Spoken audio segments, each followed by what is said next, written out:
నమస్తే మిత్రులారా, నేను మీ శ్రీనివాస్ చౌహాన్ అడ్వకేట్. మిత్రులారా, చెక్ బౌన్స్ కేసులో న్యాయస్థానము శిక్ష విధిస్తే జైలుకు వెళ్ళాల్సిందేనా?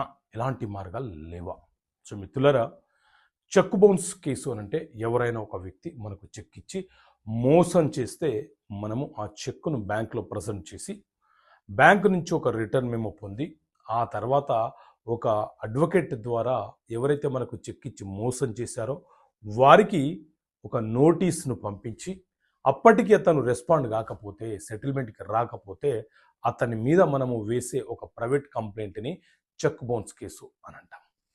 సో ఈ చెక్ బౌన్స్ కేసు ఫైల్ చేసిన తర్వాత న్యాయస్థానము విచారణ జరిపి నిజంగా అవతల వ్యక్తి అంటే అక్యూజ్డ్ చెక్ ఇచ్చి మోసం చేశాడు అని నిర్ధారణ జరిగితే అతనికి శిక్ష విధిస్తే అతను ఇమ్మీడియట్లీగా జైలుకు వెళ్ళాల్సిందేనా అని అంటే మిత్రులారా, మన దేశంలో బిఎన్ఎస్ఎస్ అనే క్రిమినల్ చట్టం అమలు ఉంది.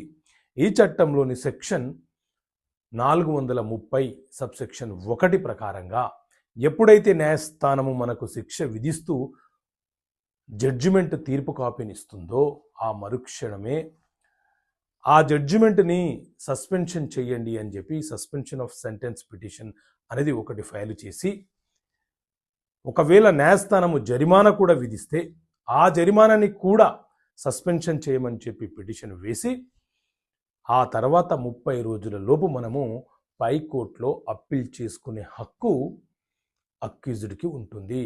ఎందుకంటే అది అక్యూజ్డ్ యొక్క ప్రాథమిక హక్కు. సో కింది కోర్టులో శిక్ష పడిన మరుక్షణమే జైలుకు వెళ్ళిపోతారా అంటే ఒక ప్రొసీజర్ ప్రకారంగా వెళ్ళినప్పుడు మనం పైకోర్టులో అప్పీల్ చేసుకునే వెసులుబాటు మనకు ఉంటుంది. కాబట్టి ఆ తీర్పుని సస్పెన్షన్ చేపిస్తూ తిరిగి మళ్ళీ షూరిటీస్ ఇచ్చి పైకోర్టులో 30 రోజుల లోపు అప్పీల్ చేసుకుంటే తిరిగి ఆ పైకోర్టులో కేసు విచారణ అనేది కొనసాగుతుంది. కాబట్టి ఖచ్చితంగా వెంటనే జైలుకు పోతారంటే ఒకవేళ మీరు షూరిటీస్ పెట్టుకోకపోతే జైలుకి వెళ్తారు, లేదా మీరు కింది న్యాయస్థానం ఇచ్చినటువంటి తీర్పుని తిరిగి సస్పెన్షన్ చేయించకపోతే జైలుకు వెళ్తారు.